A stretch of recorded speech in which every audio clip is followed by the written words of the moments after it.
तनाव। ये कहानी है तनाव के बारे में। इंसान तनाव में कोई भी काम अच्छे से नहीं कर सकता है। पुराने समय की बात है। एक राजा अपने राज्य में राज करता था। उसका राज्य बहुत खुशहाल था और राज्य में धन धान्य की कोई कमी नहीं थी। प्रजा और राजा खुशी से अपना जीवन जी रहे थे। लेकिन एक वर्ष उस राज्य में अकाल पड़ा और पानी की कमी के कारण फसलें सूखने लगी। ऐसी अकाल की स्थिति में किसान राजा को लगान नहीं दे पाए और इस वजह से राजस्व में कमी आ गई और धीरे धीरे राजकोष खाली होने लगा। ये सब होने से राजा का तनाव अब बहुत बढ़ गया था। वो हर वक्त सिर्फ यही सोचता कि राज्य का खर्च कैसे चलेगा। कुछ समय के बाद स्थिति सामान्य हो गई और अकाल का समय भी निकल गया, लेकिन राजा के मन में अभी भी अपने राज्य के लिए चिंता थी। राजा के दिमाग में अभी भी हर वक्त यही रहता कि अगर राज्य में पुनः अकाल की स्थिति आ गई तो क्या होगा। उसके अलावा भी वो दूसरी चिंता करता रहता, जैसे कि पड़ोसी राज्य का भय और मंत्रियों का षड्यंत्र आदि। वो इन सब चिंता के कारण रात को अच्छे से सो भी नहीं पाता था और उसकी भूख प्यास भी इस तनाव ने छीन ली थी। वो अपनी इस हालत से परेशान था। राजा जब भी अपने राजमहल के माली को देखता तो आश्चर्य में पड़ जाता, क्योंकि दिन भर मेहनत करने के बाद वह रूखी सूखी रोटी भी मजे से खाता और पेड़ के नीचे आराम से सोता था। राजा को कई बार उस माली से जलन भी होती थी।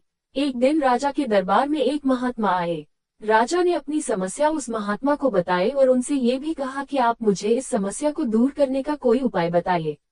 महात्मा ने राजा की समस्या को पहले अच्छे से समझ लिया और बाद में राजा से कहा कि तुम्हारी चिंता की जड़ है तुम्हारा राजपाट।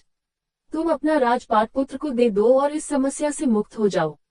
राजा ने कहा, लेकिन मेरा पुत्र तो सिर्फ 7 साल का है, वो कैसे राजपाट संभालेगा। महात्मा ने कहा, तो फिर तुम अपना राजपाट मुझे दे दो और इस चिंता से मुक्त हो जाओ।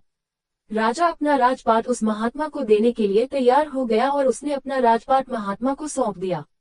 इसके बाद उस महात्मा ने राजा से पूछा कि अब तुम क्या करोगे। राजा ने कहा, मैं कोई बिजनेस कर लूंगा। महात्मा ने कहा, लेकिन तुम बिजनेस के लिए पैसों की व्यवस्था कैसे करोगे। अब तो सारा राजपाट मेरा है और इसलिए राजकोष के धन पर भी सिर्फ मेरा ही हक है। राजा ने कहा, कोई बात नहीं, मैं अब नौकरी कर लूंगा। महात्मा ने कहा, अगर तुम्हें नौकरी ही करनी है तो तुम्हें कहीं और जाने की कोई जरूरत नहीं है। तुम राजमहल में ही रहकर मेरी ओर से ये राजपाट संभाल लो और मैं अपनी कुटिया में ही रहूंगा। राजा ने कहा, अच्छा ठीक है। अब वो राजा महात्मा की नौकरी करते हुए राजपाट संभालने लगा और महात्मा अपनी कुटिया में चले गए।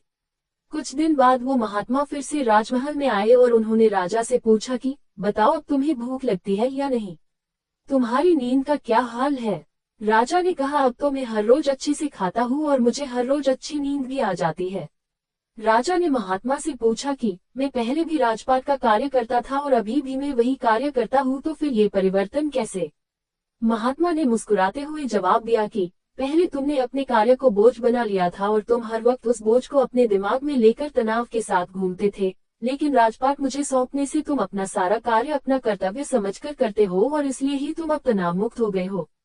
मॉरल, अगर हम अपना काम बोझ समझकर करेंगे तो हमारा तनाव और भी बढ़ेगा, इसलिए हमें अपना काम अपना कर्तव्य समझकर करना चाहिए।